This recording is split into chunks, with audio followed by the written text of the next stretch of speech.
I was a graduate student at Florida State University when I started having difficulties with performance anxiety.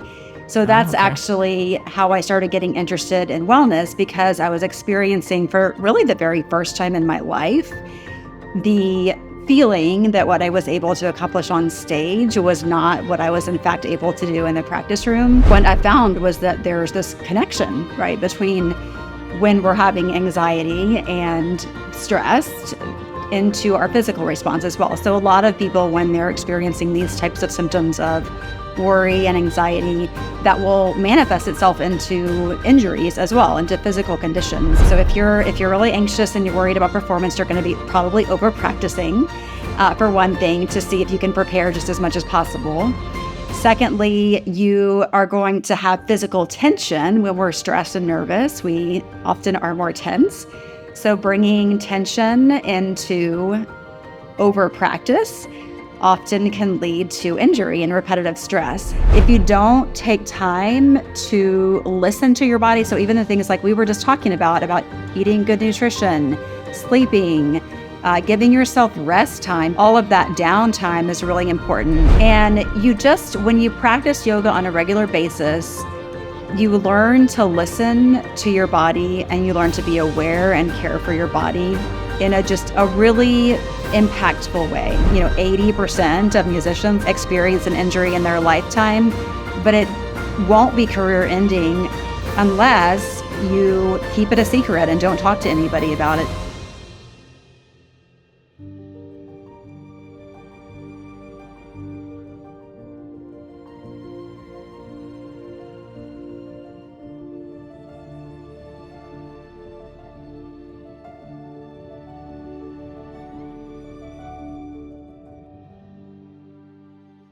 Hey, welcome back to the show, everybody. Today's guest is somebody who was recommended to me by Dr. Todd Meehan, who was one of our previous guests on this season. I'm always trying to get more and more people from different instruments on the show, and today's guest is one of the Baylor professors of piano, and she has published a couple of books in the realm of musician wellness, right? One being The Balanced Musician, Integrating Mind and Body for Peak Performance. And I believe this next one is a newer release, right? Yoga That's in right. a Music Studio, which I'm really excited to talk to you about later on. But Dr. Lesley McAllister, thank you so much for being here. Absolutely. I'm excited to be here. Thanks for the invitation. Yeah, Dr. Meehan recommended you very highly. And so I think right after that conversation is when I emailed you. Fantastic. I'm glad he did. One of the things that I have changed about the format of this show last season was all musicians who have been through injury, just kind of sharing their experiences in hopes of building a community of support surrounding those who are currently going through it, right? Mm-hmm. This season, in addition to doing that, I wanted to get some people who may or may not have had gone through injury, but have spent their careers researching it, helping musicians get through their injuries, and you kind of fall into that camp. But I do. For me, I only really got interested in this whole holistic health, injury prevention, injury rehabilitation because of my own experience. What made you get so interested in it in this camp, not having gone through an injury? That's a really great question. And I would say I'm probably unique among the people who have gotten interested in musician wellness, partly because injury is such a common phenomenon. I mean, Yeah. You're looking at, 4 out of 5 musicians in their lifetime will experience an injury. So I was fortunate enough that I got interested in musician wellness very early. In my study, I was a graduate student at Florida State University when I started having difficulties with performance anxiety. So Oh, that's okay. actually how I started getting interested in wellness, because I was experiencing, for really the very first time in my life, the feeling that what I was able to accomplish on stage was not what I was in fact able to do in the practice room. And the discrepancy between, how it felt to perform and reaching this peak performance level that I had been able to previously was quite a shock to me. And so I started looking at the literature. And what I found was that there's this connection, right, between when we're having anxiety and stress into our physical response as well. So a lot of people, when they're experiencing these types of symptoms of worry and anxiety, that will manifest itself into injuries as well, into physical conditions.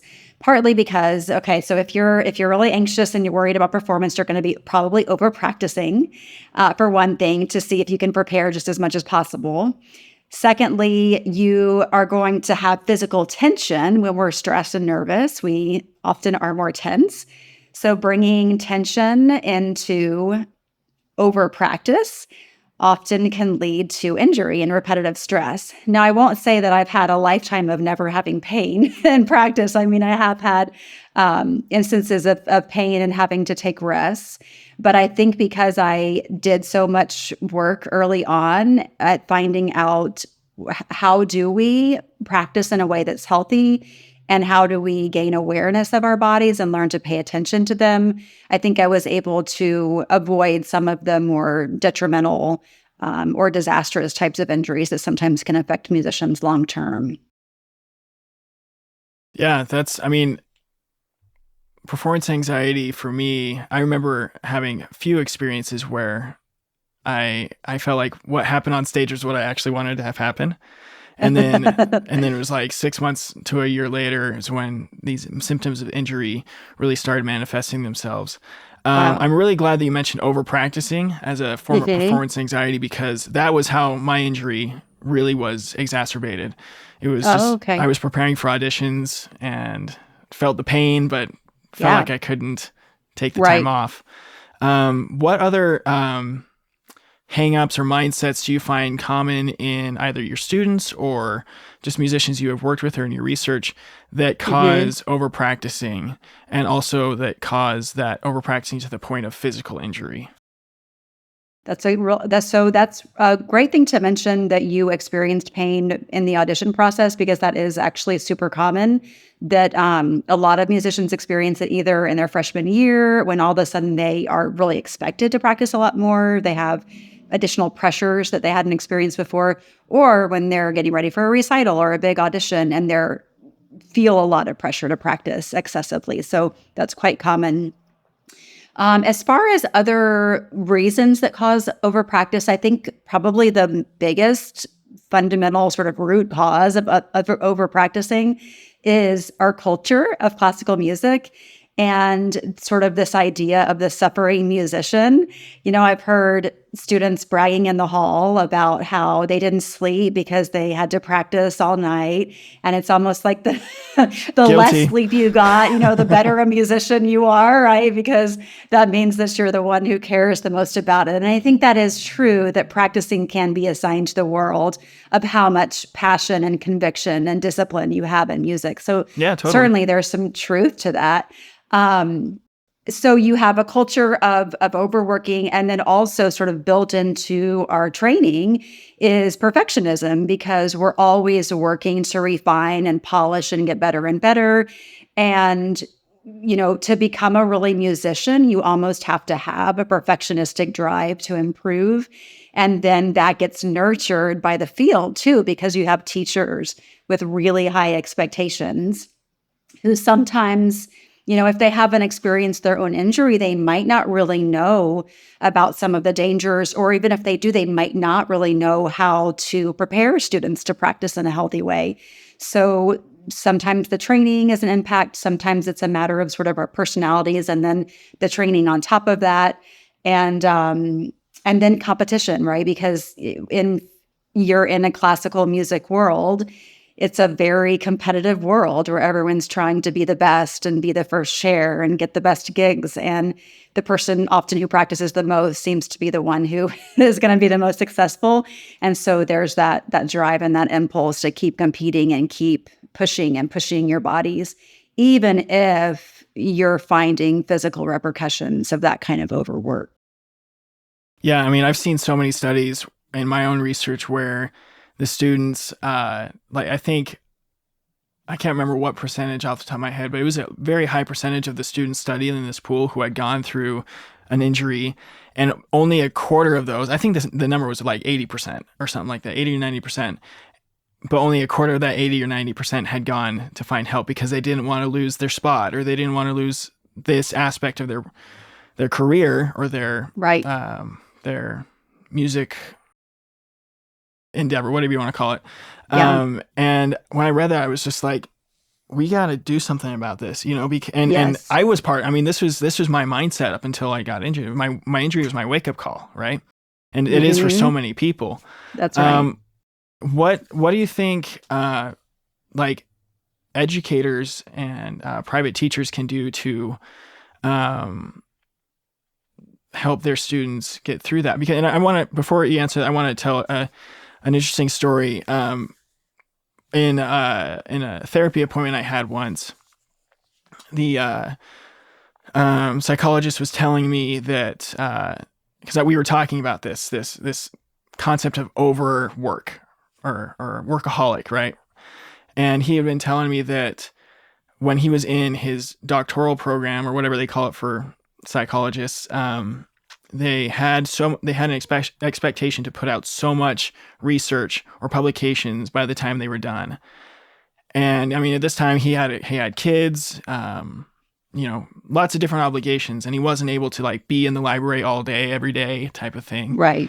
And he had some colleagues who were able to do that, and they were like 6 a.m. to like 10:30, some ridiculous amount of time that many collegiate musicians and professional musicians can relate to, right? Yes, we can relate. Yeah. But anyway, to make a long story short, what he noticed was between him and this other guy, the guy with the family ended up having more publications. His output was greater and more effective than the guy who was just working all the time, right? Wow. And so I think it's there's probably studies out there. This is just one anecdotal piece of evidence, but I think there's really a truth to that. And so how can private teachers and ensemble directors help their students implement that, or even in the professional sphere? Mm-hmm. Those are great questions. And I think a lot of it goes back to sometimes our early musical experiences when we have a teacher and we are sort of raised to be, to look up to our teacher and want to please our teacher. And so we feel like if we do something different than what our teacher wants us to do, that there's something wrong with us. And so this impulse to people please or to do what other people want, I feel like it often takes away from sort of the innate musicality and creative spirit that we have. Absolutely. That we can see sometimes in musicians who aren't classical musicians. So I think early teachers, giving students an opportunity to sort of explore their own musical instincts and let them compose, let them play around, improvise, teach them that there's no right or wrong way often, even if it's a matter of they're experimenting with different tone qualities and maybe it sounds really forced to the teacher. Let them experiment and see how that sounds in their own ear. And then you're teaching them to also pay attention to how they're feeling and what connects with their spirit. Because if you're constantly told not to listen to your body, not to listen to your own musical instincts, that eventually you're not going to be paying attention when your body really needs you to be aware of what you're doing to it.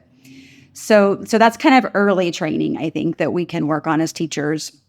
And then later on, I think a lot of us, especially those of us who really want to commit to a field, to a profession in music, we take on our instrument as our personal identity. So for instance, instead of saying, I play the violin, right? Or I play the piano. We say, I'm a violinist, I'm a pianist.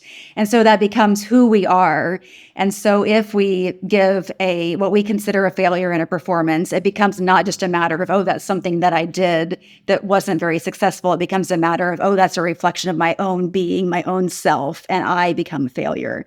And so the more that teachers can sort of allow students to not, for one thing, what we say to students is important. When we say to them personal attacks, which I think some teachers don't really mean to, they'll say things like, you have a really bad sound in that place. Well, students are going to hear that as that's something wrong with me and not something wrong with what I'm doing. So the way that we phrase our comments can be really impactful. And not to say that you have to constantly be building students up either, but you also want to be sure that you're not constantly criticizing everything that what they're doing, which I think musicians tend to do much more criticism in lessons than they do, giving students that chance to explore and learn who they are and seek a musical voice that is theirs and theirs alone. I don't see enough of that, I think, in classical music. Yeah, that's a good point. And I've noticed that in certain lessons I've taken. I think also there needs to be a balance between that, like the relationship between our educators and our colleagues, and also just a build up or the ability to strengthen our hardiness. Like hardiness in sports psychology, that is a huge factor when talking about improvement and growth and progress, but also Right. progress through rehabilitation from injury. And so how do we balance that? Because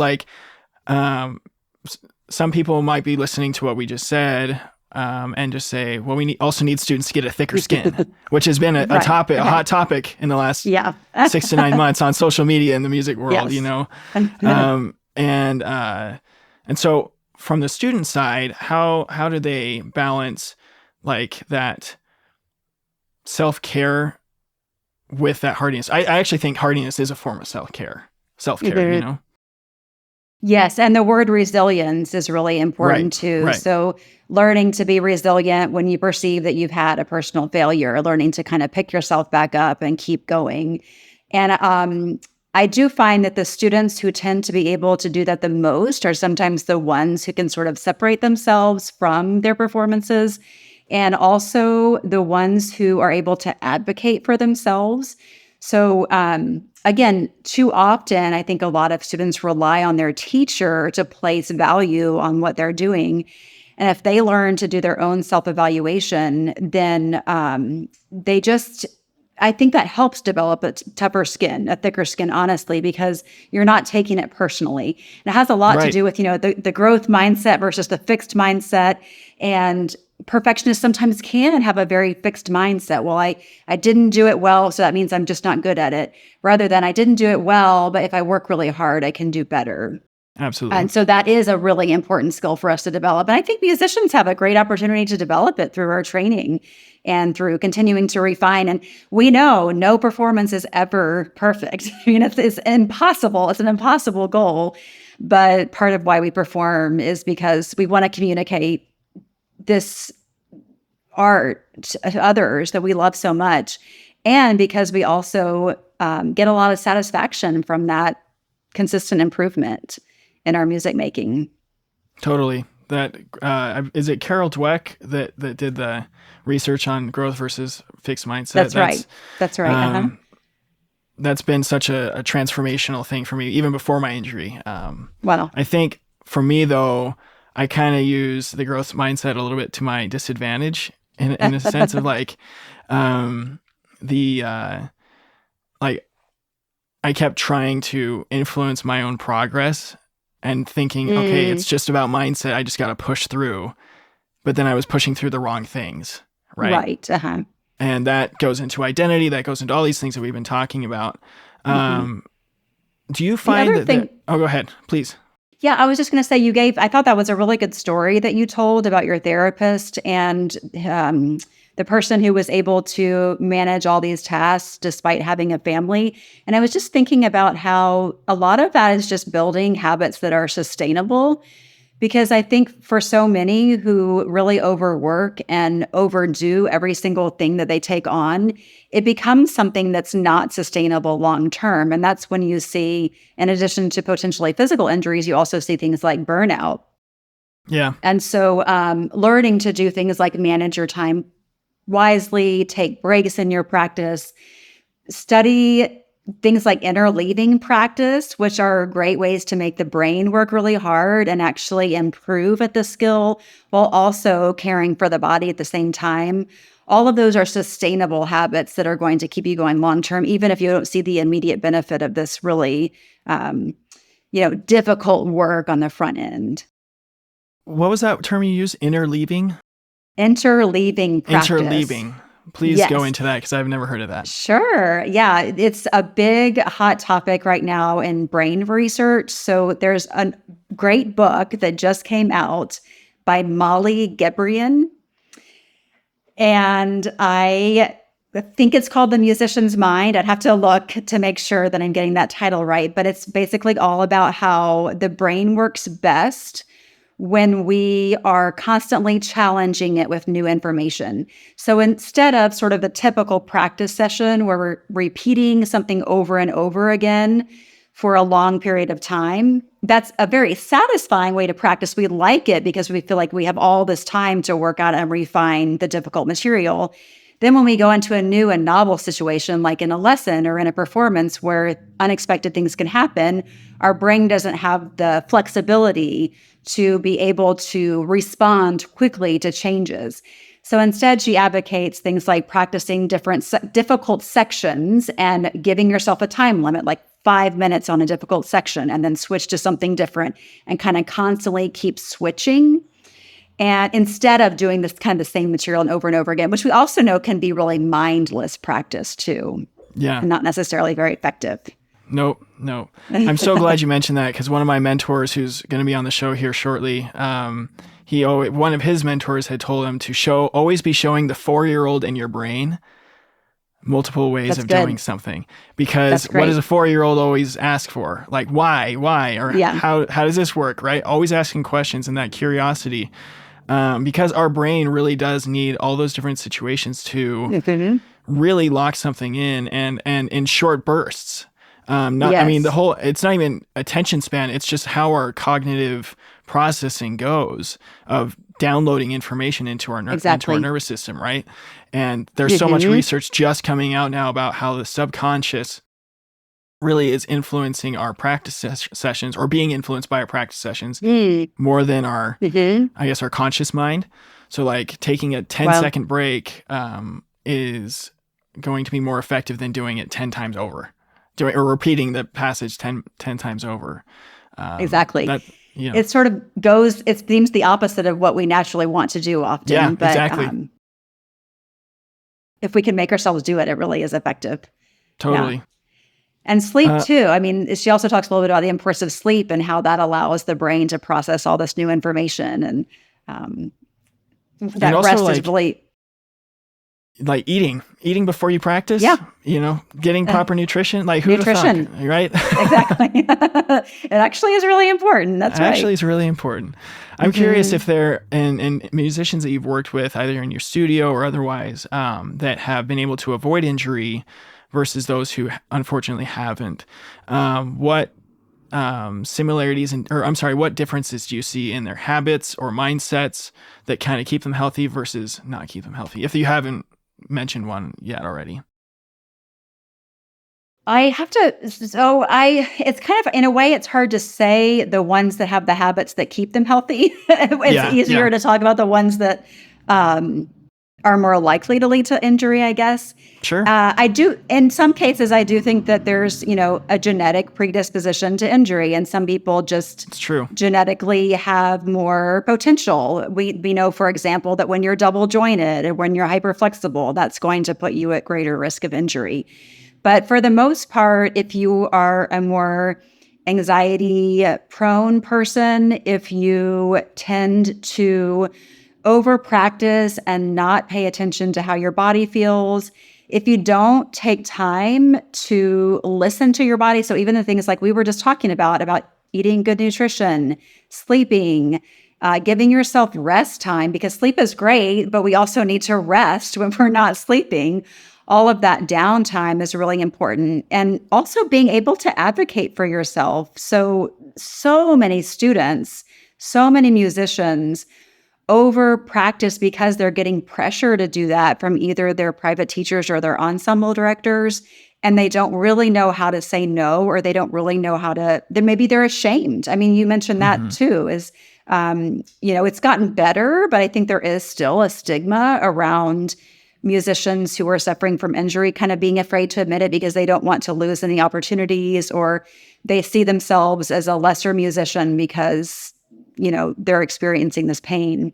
So I think if you are able to develop confidence in yourself and learn to be aware of your body, learn to kind of trust what your body is telling you, and then advocate for yourself, all of those are going to be habits that will help you in the long Totally. term.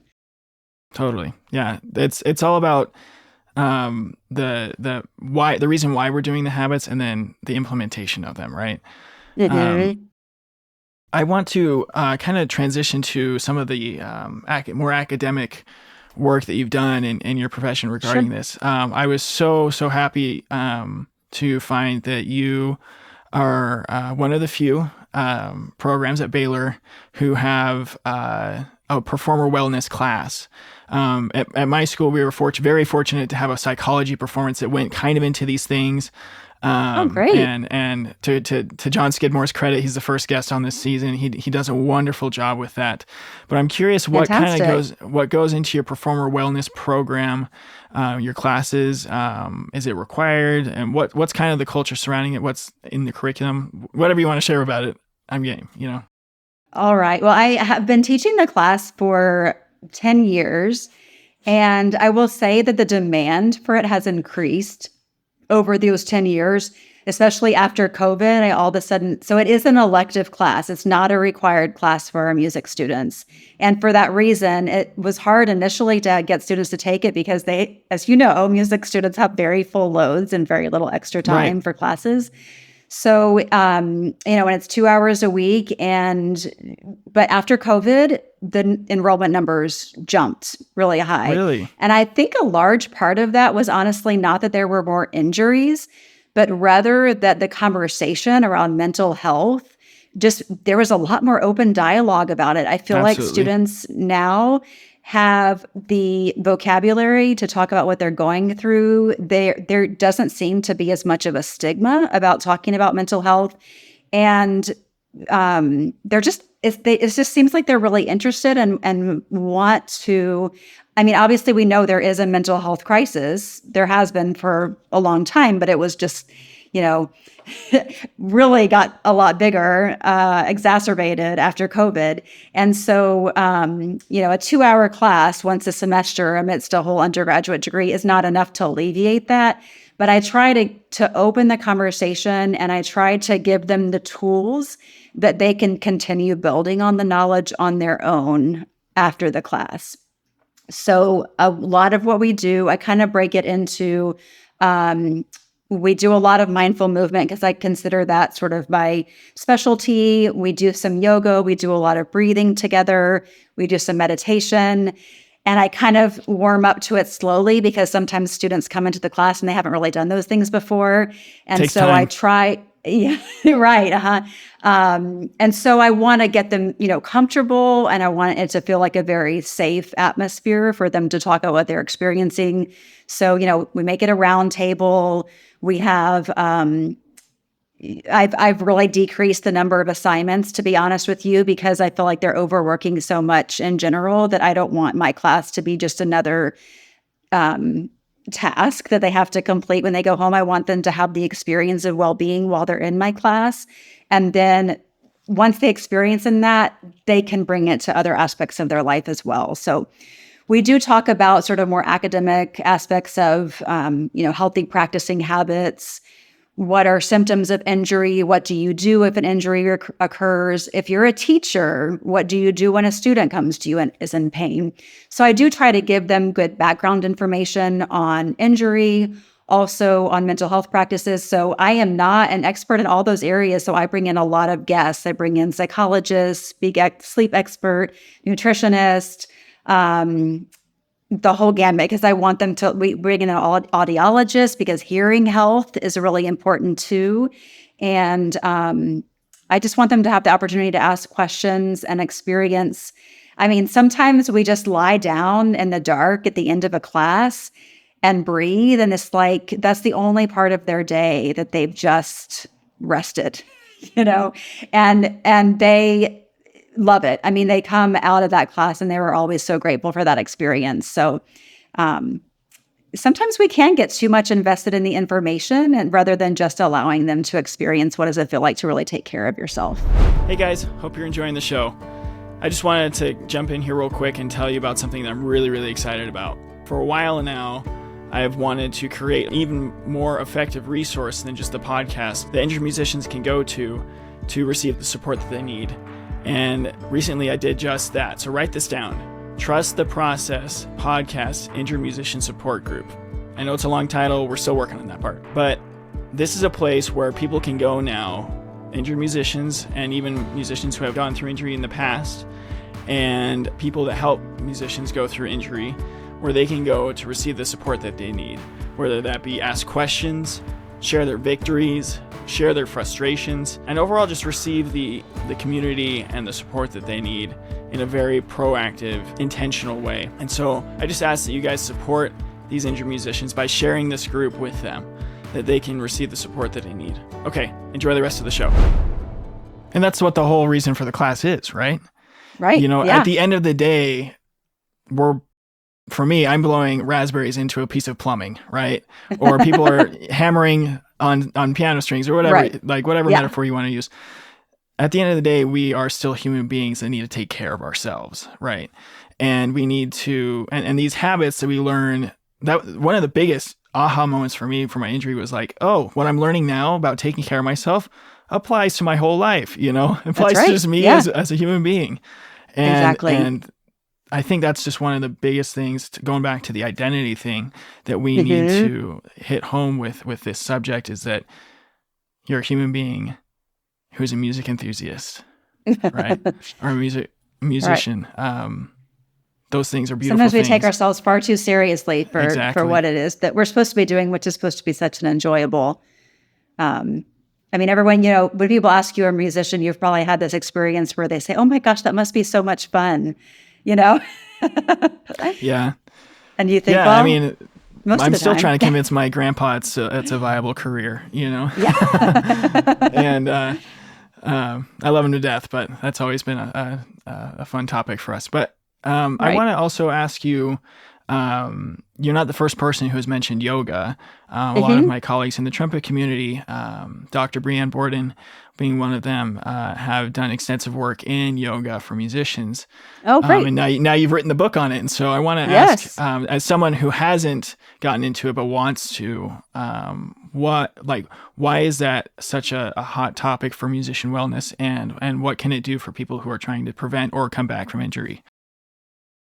Yoga has been a really powerful tool for me, just sort of in my own personal journey toward wellness, because and I will say, first of all, that yoga is many things. So we sometimes think of yoga as being just kind of stretching the body into these weird contortions, but it's really about uniting body and mind. So the breath often becomes the tool for uniting body and mind. And when you practice yoga on a regular basis, you learn to listen to your body, and you learn to be aware and care for your body in a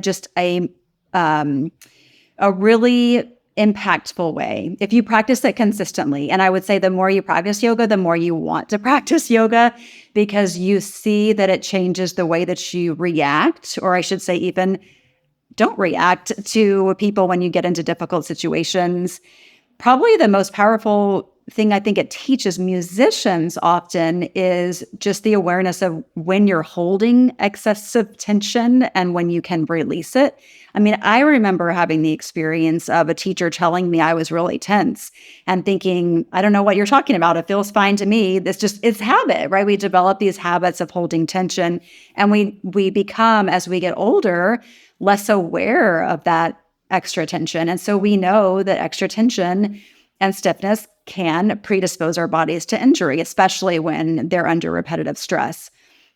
So when you learn to breathe in and lengthen the spine and exhale and ground into the earth and release that extra tension, You just learn to discern these very minute physical sensations so that you can bring that into when you're playing, because you can't ever not have tension. Tension is part of what we need to do to accomplish any task as a human, but you can reduce it to just the amount of tension that's needed for that particular activity. And so in a very practical way, I think yoga can be a great tool for that. Now, there's other ways of doing that too. I'm not just saying that yoga is the only one. Alexander technique is wonderful. Feldenkrais, all of those are fantastic tools for developing that. But body awareness, that's just been my personal experience that yoga has worked really well for me, while also helping me to release extra worry, anxiety, develop more confidence, and kind of just tune into what my body needs. Yeah, because performance anxiety, by not necessarily by definition, but it is the reason why it becomes an issue is because we're not aware in the moment. We're not objectively looking at our situation, right? We're so deep into it that we aren't able to pull ourselves out and zoom out and just be like, okay, this is really what's going on. I'm not in danger. Let's go have fun, right? Right. And mindfulness, yoga, all these things are helping us to become more aware of our situation so that we can flow, essentially, right? Yeah. We can have that peak performance. And yoga, again, is a tool for mindfulness, and you can have those same sort of tools when you practice meditation or breath work by itself or any type of mindful technique. Right. For focus and And the other thing about yoga is I think a lot of people think that it just teaches us how to relax. But so that's, of course, we know the parasympathetic response, the parasympathetic nervous system, but it also teaches us to activate. So it's like our bodies, they have a gas, the parasympathetic system, the sympathetic is the gas, the parasympathetic is the rest and digest. And so yoga kind of teaches us to go back and forth between those states really quickly. So if we have a performance where we're really up and hyped up, that's actually great for performance, right? To have that extra adrenaline and energy. But then if you keep that in your body rather than giving yourself time to rest, then you would become unbalanced, and that can become dangerous for the body. So yoga has been found to be really good for just learning to be really flexible and moving back and forth between those states. Totally. Man, this is flying by. I've got so many things I want to ask you.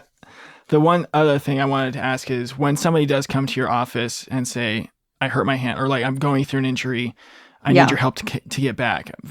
Most likely a piano student in most cases, right? What are some of the steps that you take them through, maybe in an objective sense, an objective to whatever injury they're going through, that kind of is across the board, a process that you help them go through? Right. Well, my first few questions would be, how long have you been experiencing this pain? Do you experience it just while you're practicing?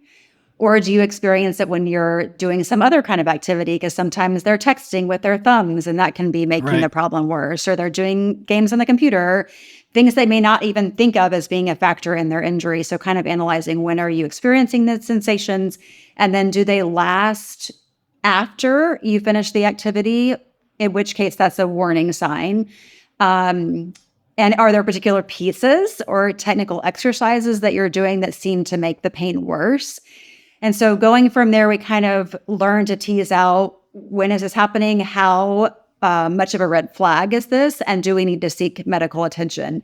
And I always tell students, if you've been experiencing pain for more than a week, even if it only happens when you're practicing and only happens, even if it's not extreme pain, do see a doctor. I think a medical professional can be very helpful in those instances because they can diagnose those injuries much better than I can. What I can do is I can maybe pinpoint with them if they tell me they're experiencing pain in a particular piece. We can look at what their technique looks like in that piece, and we can try to analyze, is there a way to do this more efficiently, or do we need to drop that piece entirely and move on to something else, which sometimes is the right answer. I almost never, if a student comes to you with pain pretty quickly and hasn't let it, linger for a long time, they almost never have to take complete rest. I mean, I think a lot of students are afraid to say something because they don't want to just stop playing. Their identity is built around their lives as musicians, and it can be scary to think they have to stop playing. So the earlier they tell their teacher and a medical professional about what's going on, the earlier they can figure out a solution. Maybe that solution is getting physical therapy. Maybe it's simply a matter of Are they warming up before they practice? So not only warming up physically at the instrument, but also are they warming up their bodies? We are small muscle athletes, is what people say. So Yep. our fine muscles need to be warmed up. They can't just, and sometimes people will say, "Oh yeah, I warm up. I just sit down and I play my scales really fast and loud right at the beginning." And I say, that's not warming up. Warming up is you start slowly and softly. You warm up your body first. If you're a percussionist, you're using the whole body when you're playing. But even for pianists, you still have to warm up the upper body, the shoulders, the neck, the wrists, lubricate the joints of those wrists and fingers before you get started at the instrument. And you probably need to do that every day. Then warm up at the instrument. And then after you're done, hopefully no more than 40 minutes. If you're having an injury, no more than 30 at a time. A little bit of cool down as well. So Absolutely. sometimes it's a matter of just analyzing their practice techniques. And then sometimes it's a matter of let's switch out the piece. And sometimes it's a matter of you need to go see a medical professional and get some help. So it's very individual. Yeah.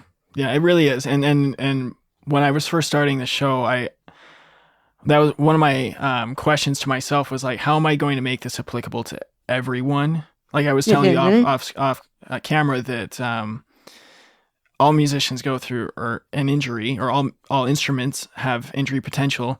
Yes. But there are principles that are universal with all That's injuries. right. And while we're not giving any medical advice or specific psychological advice to anybody, there are, these similarities.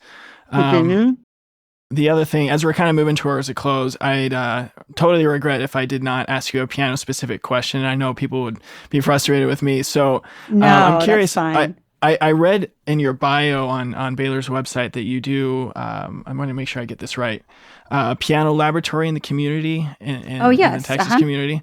Yes. One of the guests I had on last season, she was a violist who did her dissertation on injury prevention and beginning string pedagogy. And I'm curious, with you and piano, if there are things that you notice from a pedagogical standpoint that can, if started correctly, habits started correctly, can prevent injury in young pianists. Because I feel like we don't think about injury until it becomes like the thing that's most pervasive in our life. Or I'm sorry, if our practicing is to become collegiate level or professional level. Right. But it really starts with those beginning steps. And so what type of things can prevent injury, or what things contribute to injury in beginning piano students? It's a really good question, because I do think sometimes we don't pay attention to the work that we're doing with children, because often they're so relaxed that we don't think they can be really damaged, and they're not practicing for long periods of time, but they are developing technical habits. And once they become habits and they become ingrained in the physical work at the instrument, then that can be problematic when they are actually practicing for long periods of time. So I do think that it's important for them to experience full body relaxation before they start playing. So one of the first things that we do is I pick up their hand and they imagine it's a stone, or I actually have this imagery or this analogy of a sleeping lion, and they lie down and they let their paws sag, and I lift up their paws and see if it's a really sleepy paw, and then they let it relax into the floor, and they experience that total relaxation, which actually produces a beautiful forte sound at the instrument if they can do that too. And then when you're working with them on technique, you're not going to move straight to these 5-finger legato positions from the get-go, because that's already a fine motor skill that if they're really in these sort of claw positions, that is going to develop some tension just from the beginning. So starting more with sort of full body techniques, 2-note slurs, lifting and dropping, thinking about posture and not necessarily sitting tall like a soldier, but thinking of the alignment of the ears over the shoulders, over the hips. And another thing to keep in mind, and I think this is probably the future, I would guess, of piano pedagogy, is alternatively sized keyboards. I mean, we know that there are other instruments like the violin that have child-sized violins and adult-sized violins. And we always use the same piano keys, even for children. So when they're in a 5-finger pattern, already their fingers are stretched out to get to those 5 keys. So they do have 5.5 size octave keys, DS 5.5 they call them, that you can buy. And I've worked with some students on those, and they really do have a much more relaxed approach in those 5-finger patterns when using the smaller instruments. So that's a bit long term. That's maybe a long way away, but I see that being something that could be really effective later on with Wow, young that's children. cool. That's really, really cool. I had never considered that, but it totally makes sense. I mean, even for me, Yeah. I don't have the biggest hands. And so when I play piano, I primarily do like jazz piano and comping and stuff like Uh-huh. that. And some of those voicings in the left hand get really tough for me. That's right. Uh-huh. Those shell voicings. But Yeah. anyway, just wanted to ask you about that because I knew there are pianists in the audience. Well, thank you. Yeah, and thank you so much for your time today. I really, really You're enjoyed welcome. Oh, our good. conversation. Um, I ask all my guests 2 questions at the end of each Okay. episode. And they're the whole reason why I do the show. Because, like I said at the beginning, we're trying to build community and conversation surrounding these topics, but giving people a place to turn, right? So the first question I ask is, if somebody were to come to you and said, "Hey, I heard your conversation with Clark on Trust the Process. I'm going through my own injury and I'm a trombone player or Yeah. whoever," right? It doesn't have to be a pianist. What is one piece of advice you can give me to help me get through my injury? What would you say to that person? I would say open up the dialogue with the people close to you that could be good resources for you, because like with anything, if you keep it a secret, then that's going to make it that much worse. So opening up with, if it's your teacher, tell them about it, tell your peers about it, and then look for resources. So I love the Bulletproof Musician. I know that it's Yeah, more of he's great. a mental health psychology journal, but it can be so beneficial for musicians because it does have a lot of good information about practicing as well. I also, going to your doctor, sometimes it's a matter of getting a referral to a physical therapist. So don't be afraid to seek out medical help, especially if it's pain that's been ongoing for, even if it's just over a week. Seek medical attention. There's also a really good YouTube series from the University of Michigan School of Music, Theater, and Dance. Music, Theater, and Dance.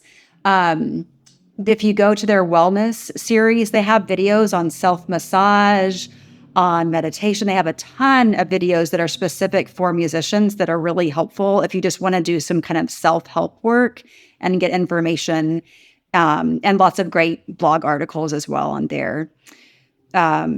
But know that you're not going through it alone. I mean, know that what you're experiencing is so common. 80% of musicians, like I said at the beginning, experience an injury in their lifetime, but it won't be career ending unless you keep it a secret and don't talk to anybody about it. If you seek help, there is help available. And many people have suffered the same thing that you might be suffering. You just haven't opened up the conversation with them yet. That's so good. That's so good. Um, yeah, just I got no words for that. That's just cut it off there. Right? But I got one more question. Oh, okay. The last thing, I asked this primarily to people who have gone through injury, right? Obviously, but the question is, if they could take back their injury experience or just leave it there and experience it all over again, would they? Mhm. But the gist of the question is, has this been worth it to you? And so my question to you is, has this journey through learning about mind, body, yoga, injury prevention, all this stuff, has it been worth it to you? And why? Well, it has. And I'll tell you, sometimes it's a matter of you have to go through it to get to the other side. So sometimes we Right. think, oh, I'm just going to go around it and I'm going to get there. But sometimes you just have to go through the difficult thing, whatever that is. And you will be a stronger person. We mentioned resilient. You'll be a more resilient person. Often you'll be a more empathetic person to, especially if you're teaching to your future music students, you will be able to be a resource for them when they need help. The teachers who are the most helpful are the ones who have been through it themselves, because not only can they sympathize, but they've also sought out the good information to share with others.